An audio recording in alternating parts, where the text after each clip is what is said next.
Magandang balita para sa Philippine sports dahil makalipas ang ilang buwang pangamba ay isa sa formal na sa wakas sa magaganap na IOC session ng pagkakabilang ng sport na boxing sa 2028 Los Angeles Olympics. Para sa detalye, narito ang report ni teammate Paulo Salamatin.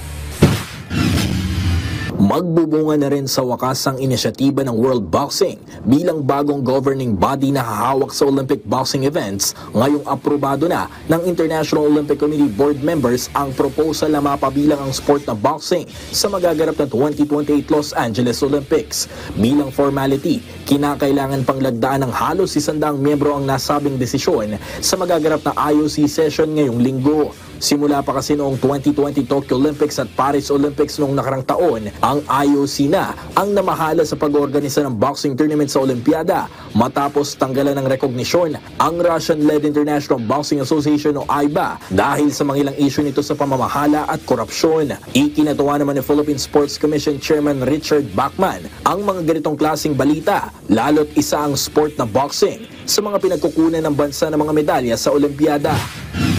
Malaking bagay kasi we all know that we are a boxing country and we actually have a lot of athletes that can actually perform in the international stage. So again, that's one of our sports that kailangan suportahan.